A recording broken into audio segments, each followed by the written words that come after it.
Okay, so a couple of things real quick. One, this is the final Ephesians class. We have a quarters change coming up. So next Sunday, the teachers switch. So you get to just stay put.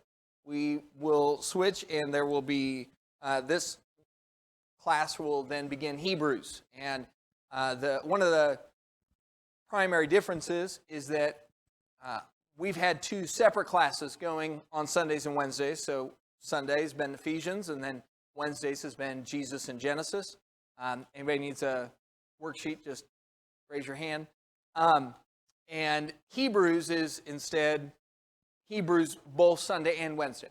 So Sunday, cover part of it. Wednesday, you continue. And that has allowed the teachers to condense a larger book into one quarter. So all you really need to remember for right now is next Sunday is quarter change, and there's a switch. As far as this morning, we're going to be looking at Ephesians, the very end there in chapter 6, and probably, I would guess, that this section of Ephesians is probably the most well-known or memorable for most people in dealing with the armor of God. And the visual imagery of this physical armor that would have been worn and connecting it to spiritual concepts, I think resonates with a lot of us. It's in one sense, it's kind of a parable, right? So a parable is where you take something and that is known and understood, and you throw it alongside something that is harder to understand. So Jesus compares the kingdom of heaven to mustard seeds, and he says, well, I can see a mustard seed and I understand how that works. And so that's how a parable works. The armor of God is very similar in that sense, that you have a sword and a helmet and a shield, and you have all of these different elements to physical body armor, and the gear of a soldier. And so you go, okay, well, I can understand that. And then it's compared to spiritual things that we use to fight the spiritual battles that we're in. And so it tends to resonate, I think, with people. And so as we start into it, we start in verse 10, and he says, finally be strong in the Lord and in the strength of his might. Put on the full armor, full armor of God, so that you will be able to stand firm against the schemes of the devil. For our struggle is not against flesh and blood, but against the rulers, against the powers, against the world forces of this darkness, against the spiritual forces of wickedness in the heavenly places. Therefore, take up the full armor of God, so that you will be able to resist in the evil day, and having done everything, to stand firm. The context to the armor of God is that we're in the midst of a spiritual battle, that is an ongoing thing, and it exists in the world, though you do not see it. It exists in the heavenly places. Now, if you remember earlier in the book of Ephesians, we mentioned that term, the heavenly places, because it shows up only in Ephesians, and it shows up in multiple places. And it refers to that spiritual realm, not the end result of heaven, where we think of there being only good and no bad, and every tear wiped away. It's not referring to that, but it's instead referring to the spiritual realm where there is an ongoing dispute and fight over souls. And that in that realm, if you're in Christ, you have every spiritual blessing. But also in that realm, there is a battle going on over souls. And he says we don't wage war with flesh and blood, but instead we're fighting against the world forces of this darkness, against spiritual forces of wickedness in the heavenly places. So, as we look at this, the context to it tells us there's something going on that you cannot see with your physical eyes, but is just as real nonetheless. And that is an important detail for us to remember, because sometimes we get into our mind that the issue of sin and the struggle with sin is just a struggle with yourself. And there is an element to that. James talks about that. You're not tempted by God, but each one is tempted by their own lusts and drawn away by that.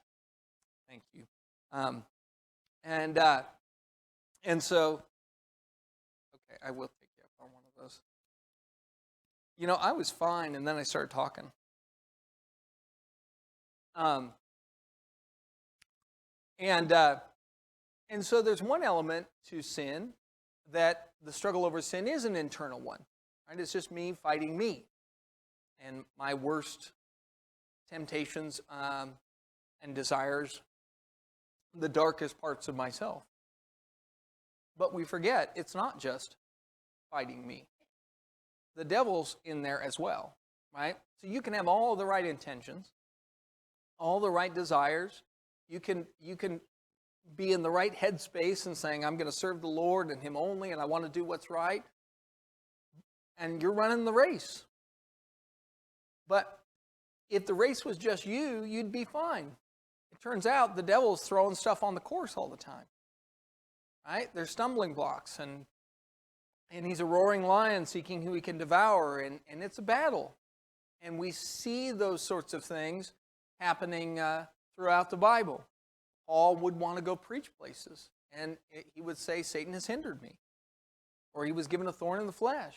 And so there were things that Paul faced that were physical things going on in his life, and sometimes we go, why me? What did I do wrong? It may have nothing to do with you doing anything wrong. It may simply be that you were doing something right, and Satan decided he put his target on you. Of course, that's the entire book of Job, isn't it? Right? So it's important for us to remember that in the context of the Bible, the battle over your soul is not just one where you're waging war against your own internal things. You gotta throw the devil into the equation. You have to factor him in. Your marriage is going well. You better believe he doesn't like that. You are doing a good job of beginning to be bolder and talk with people about the gospel. You better believe he doesn't like that. And so he's going to throw things in there. You start growing as a Christian and reading your Bible regularly, and you start getting into a routine and building the right sort of habits. You think there's any chance the devil might try and mess with your schedule so that routine gets messed up, right as you start getting to be a regular Bible student? So you have to factor the devil into the equation. And when we do that, that's where the armor of God comes in. As the armor of God is a protective layer that God has given us to fight the battles that we have to fight in life. Does anybody have any thoughts or comments before we start looking at that? Yes.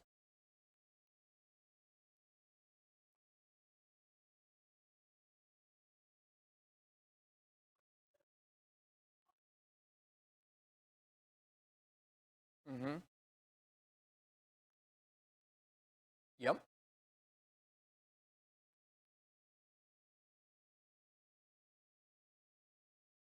Right.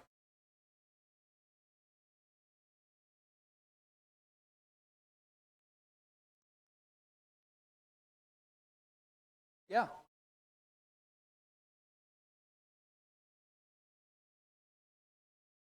Yeah, he doesn't have to fight fair, does he? Yeah, he has no interest in fair play. So yeah, you're right, and he'll be creative about it. I mean, right?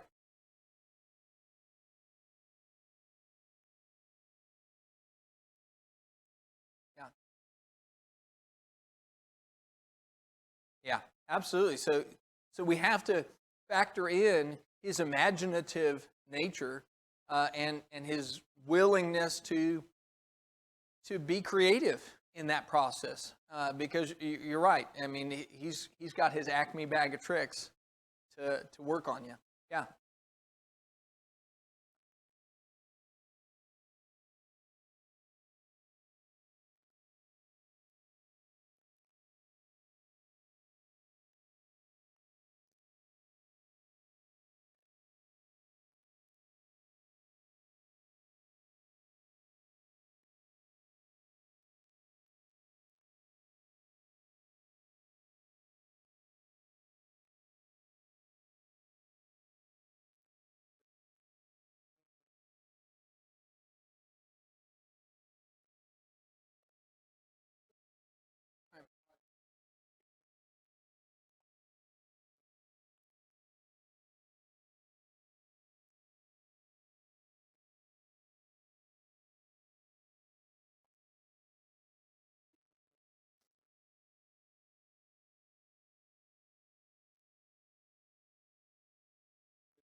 Yeah, absolutely. So it's, yeah.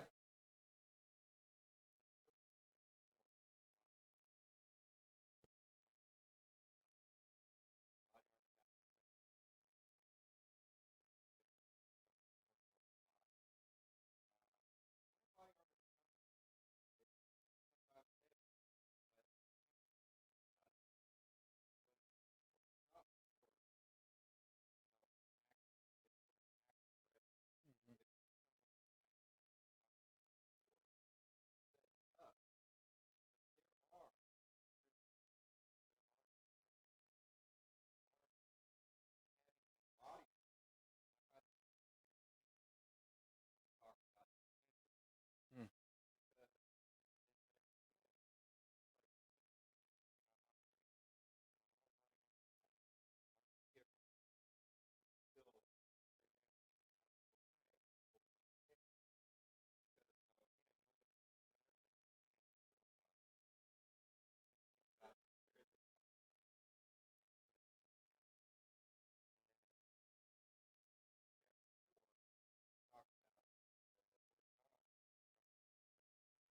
Mhm.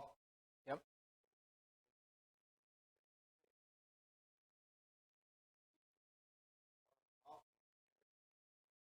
Mhm.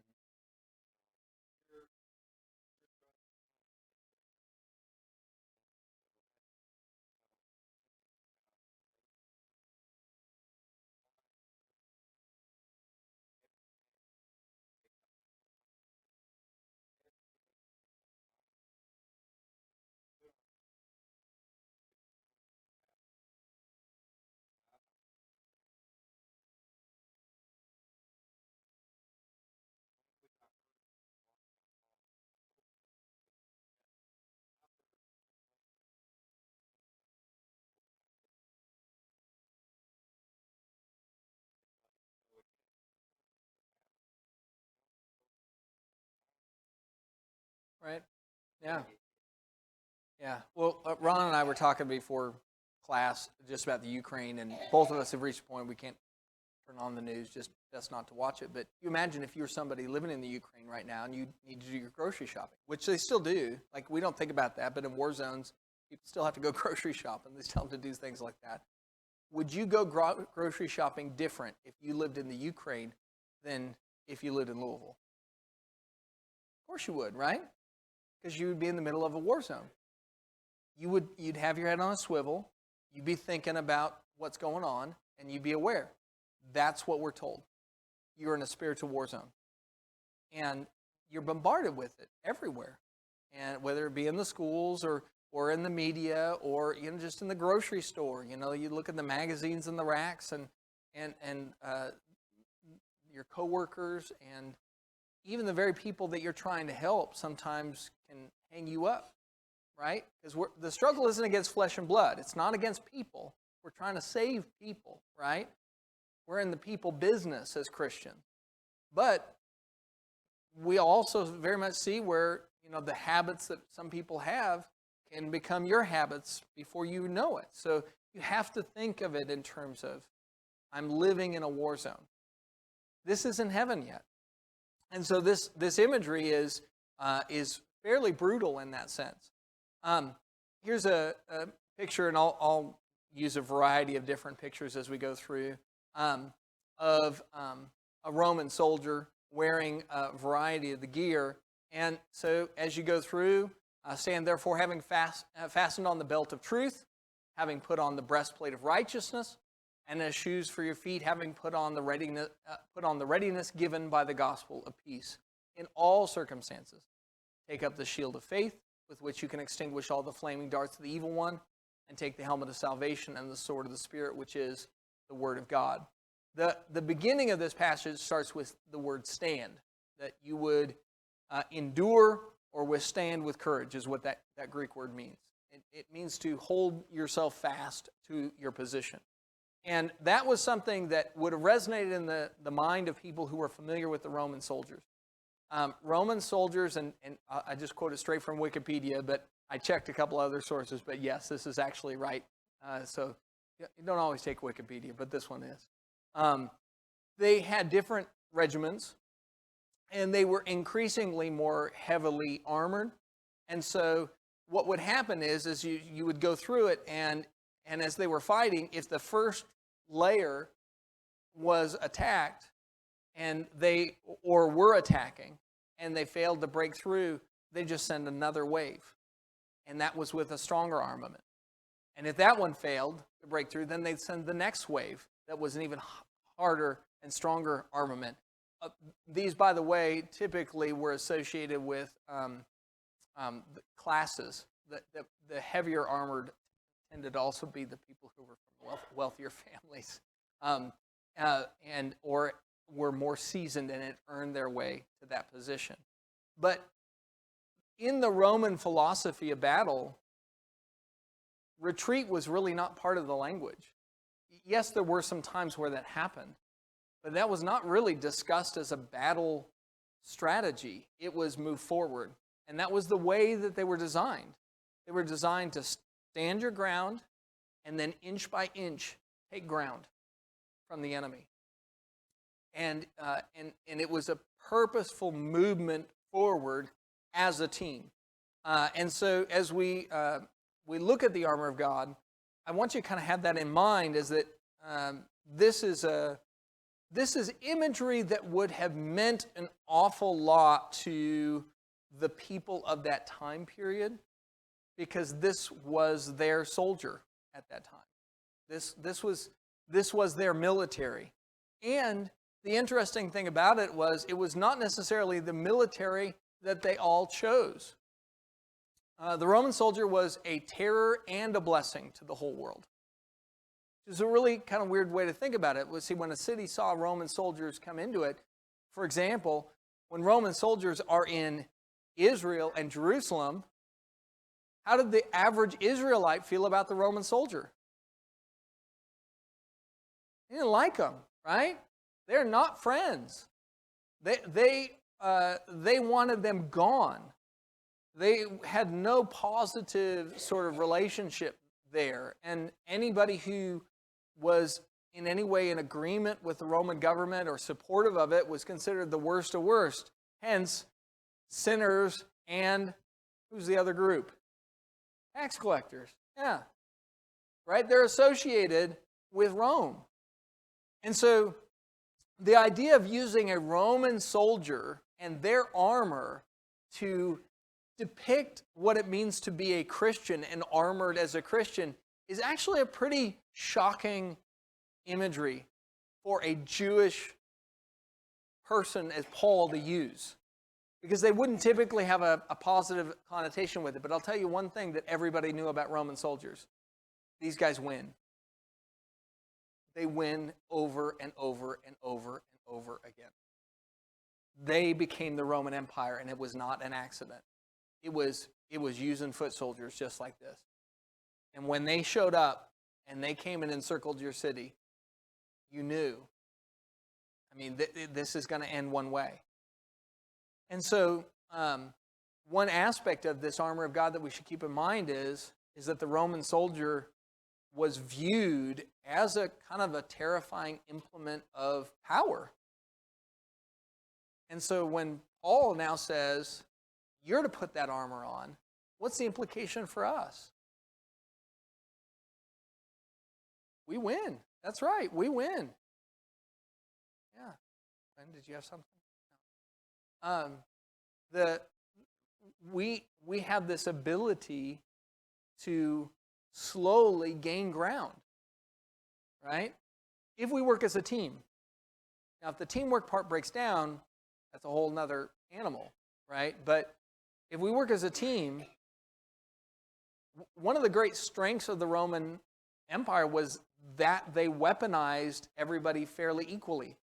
It wasn't a haphazard gathering of armament, right, where everybody kind of grabbed their plowshares and farming equipment, and everybody grabbed whatever they could, and they kind of made a mishmash army out of it. The Roman army said, why don't we make sure everybody has the same sword, everybody has the same shield, everybody has the same armor, and then we teach them all how to fight the exact same way and fight right next to each other in a unified fashion, and it worked. They were a better equipped army than anybody else they were fighting. And so that imagery is meant to emphasize that, I think. So from an overall picture, we want to be aware of that. Any other thoughts or comments before we start looking at some other specific ideas? Yes, and then yes, and then yes.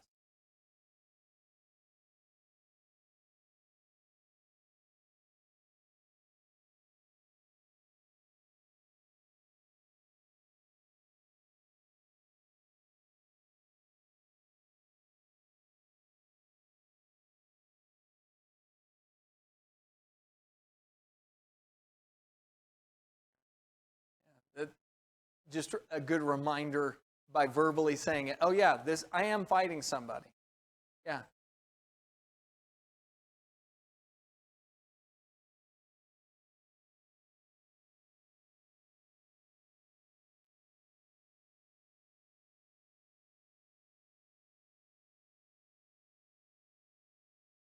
Mm-hmm.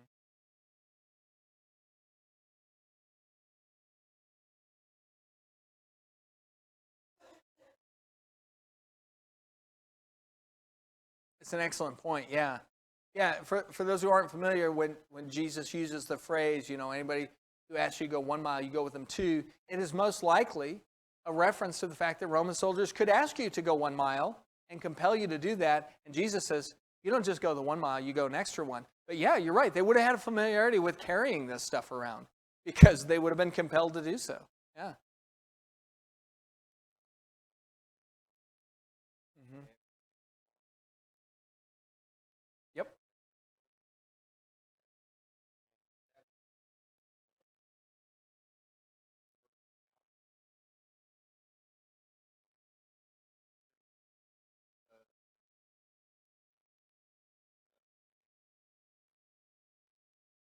Right.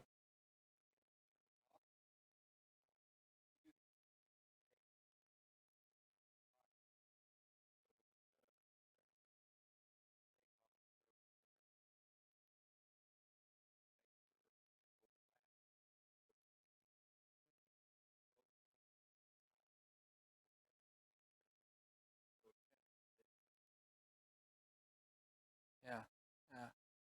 Yeah.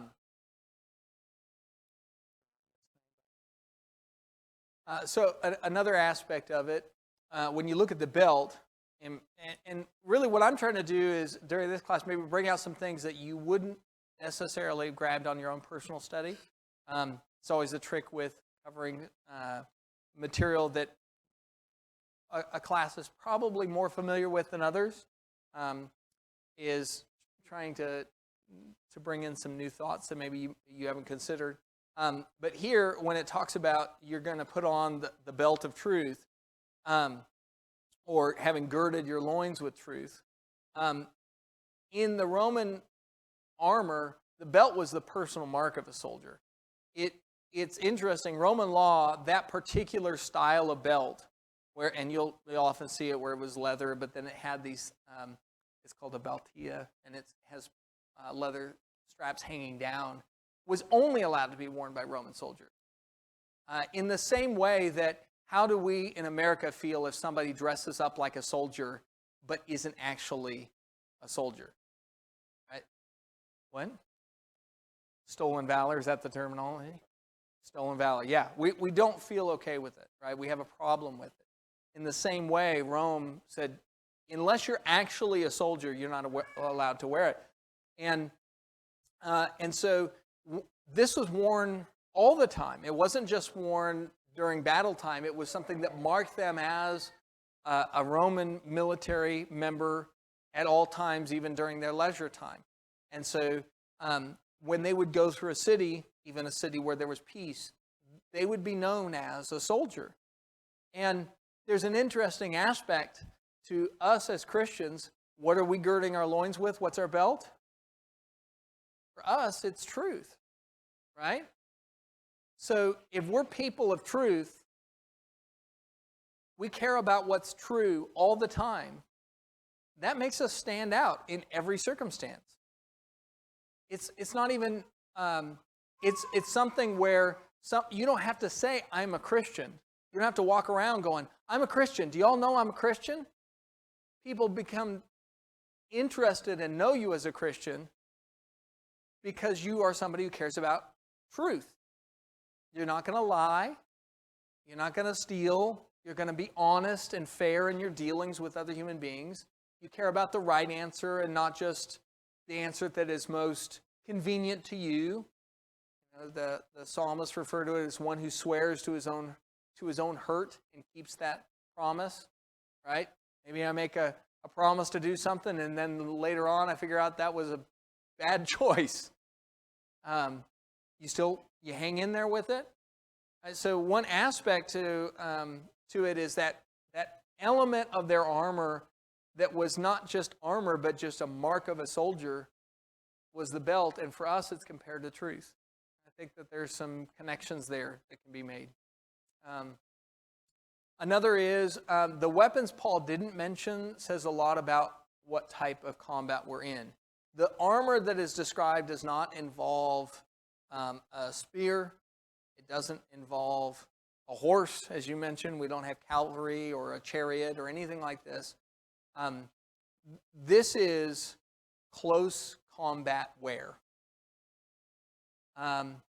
The Roman sword is about that long, including the handle.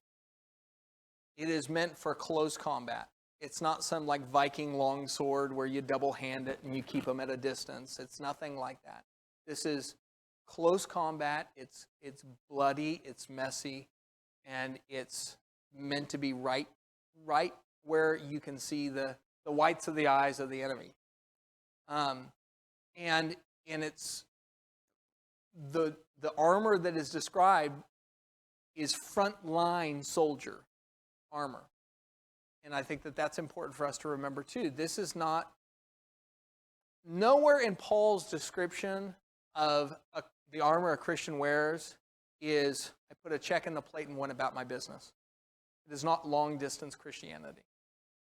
It is Christianity that's lived out every day, not just in the pew. It's lived out in the battles that we wage to love our neighbor as ourselves, to fight the good fight in every circumstance that we're in, and live up to the standards of morality and code of conduct and life of faith and honor of Christ in the workplace, homes, in our marriages, with our children. It's in every aspect of life. And there's no room in this imagery for it to be a long distance sort of thing. If we're going to be living for Christ and putting on the armor, we're going to have to get up close with people. And that's not comfortable, right? The comfortable thing to do is to keep people at a distance, right? To let other people have those conversations. To hope that maybe they'll approach you. If I just kind of do this, they'll eventually approach me. And does that happen sometimes? Yes. But I am afraid that sometimes we as Christians are so busy waiting for other people to approach us that we're not doing our job, right? We can't expect them to be more interested in spiritual things than we are. And so this is as a close-up thing, being a Christian. Any thoughts or connections that anybody has there? Yeah. Mm-hmm.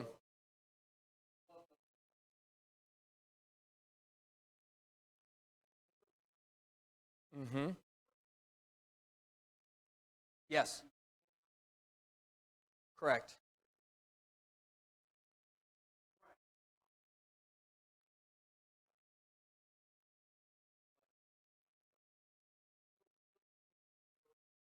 Yep.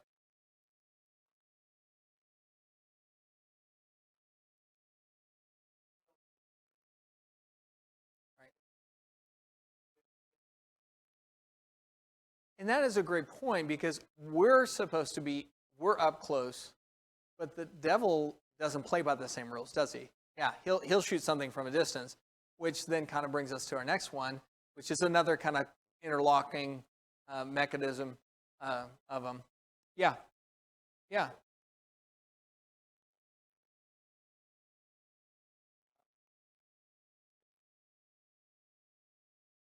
Mhm.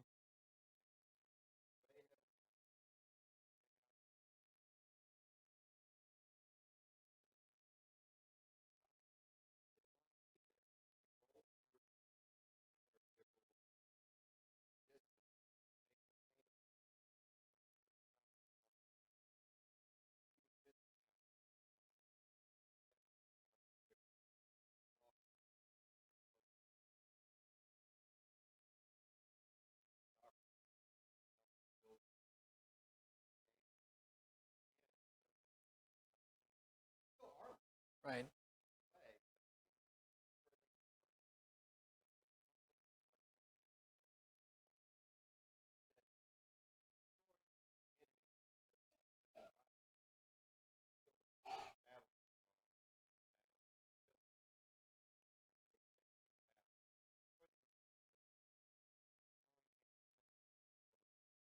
Hmm.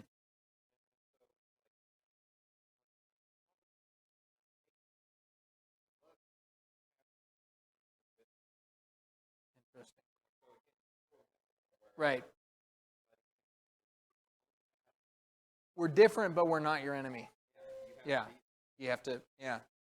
Um, Also, along those lines, as you look at those different formations, the Roman soldier was a target without the team.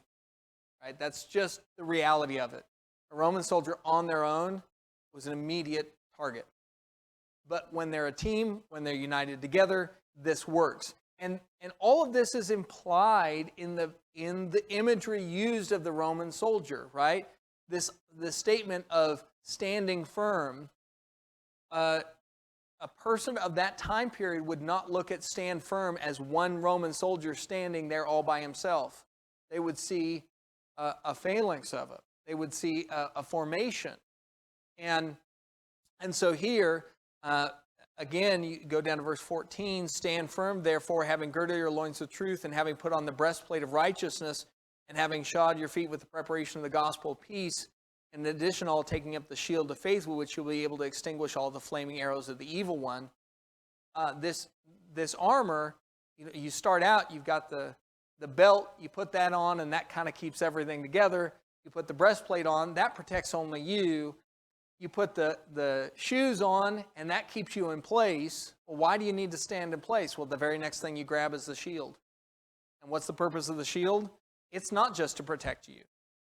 It's to protect you and your comrades. It's a part of a planned effort to protect everybody together. And so when you look at that, you by the time you get down to the shield, what's our shield? It's faith. So we've got the belt of truth, the breastplate of righteousness, shield of faith. Well, you think about it, what does Peter say? When he talks about us, he says, you are of like precious faith. The saints have a shared faith. We have this thing we have in common. And so we can interlock that, right? We can work together and defend the same position and defend each other because we have the same faith. And I might also add to that, we stand firm. That's the shoes are what put the cleats in, so to speak, and they lock you in position. And what's that? Our cleats are the gospel of peace. Well, one way that we stand together is peace. Blessed are the peacemakers. Right? We need to actually care about each other and having peace and not squabbling over the first thing that we can find to disagree with each other on, right? But then you interlock that faith. And so it's a team effort, the entire process. Another aspect to the Roman military and how it worked was that they fought chaos with order. They had a unique approach to military movement that really led to them being who they are. And that is that it was not guerrilla warfare where people are kind of all over the place and hopping out of bushes and things like that. they were known as they came in to fight the battle, right? So there was no hiding. You think about it, there's actually some detrimental effects to the way that they went about business, because you did know who the enemy was, right? If you were going to go fight Rome, they were very clearly marked as Roman soldiers. They all look alike. They're all dressed alike. They're all out in the open oftentimes.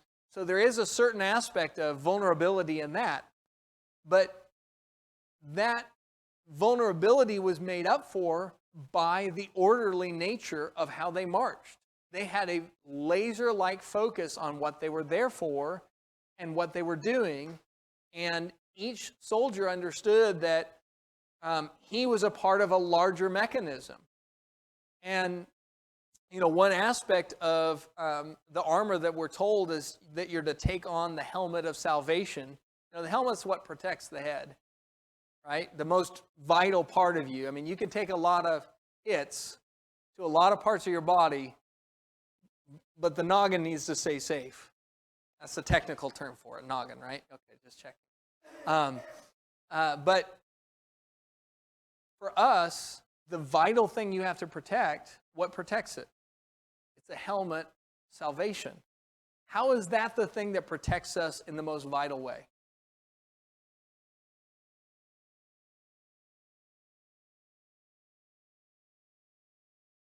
Okay. So we're protected in one sense. I have a guarantee how the end of this story is for me individually, right? So if in the midst of the battle I die, I still am okay. Any other aspects of salvation? Like as you think about the helmet of salvation, why is that helpful to you?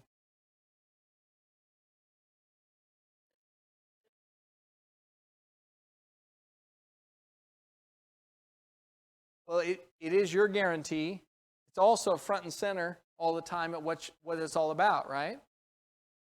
And we can think about the fact that, in one aspect, what you're thinking about, what you put on your head is what you're thinking about. And you go, what are we here for? All the other stuff doesn't matter. Salvation matters, right? So we have that aspect included in the way that we think.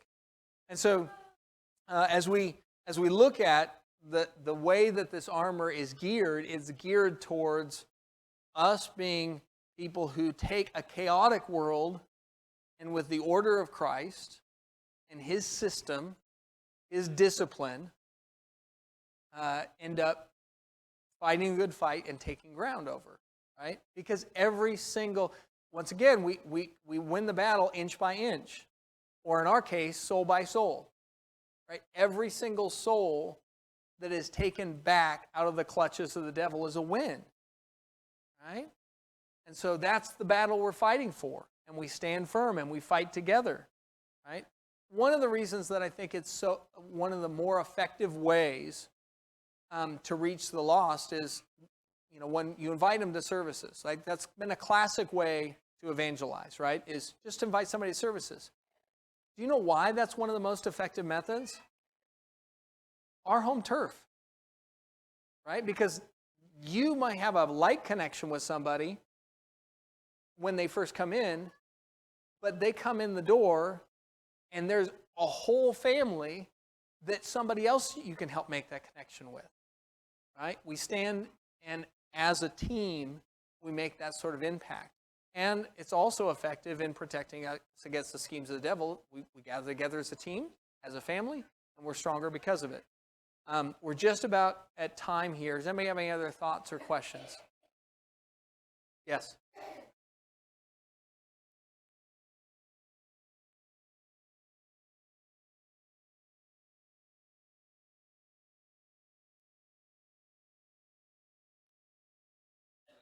Yes.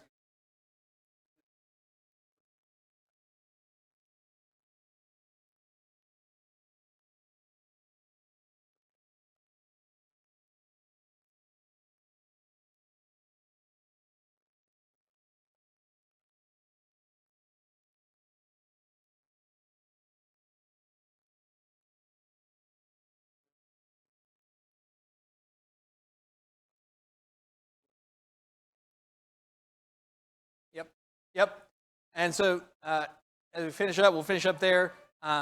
Two last thoughts. Everything matters. The sum of the armor is greater than the parts. You don't get to pick one favorite and say, this is my favorite piece of armor, and don't worry about the rest. And then the last one is, it's not a piece of armor, but it does mention prayers. And the prayers of a soldier are effective. People who are in the trenches doing the work, God hears those prayers. They make an impact. Thank you all. I've very much enjoyed going through this book. Hopefully it's been a blessing to you as much as it's been to me. Once again, Hebrews starts next Sunday.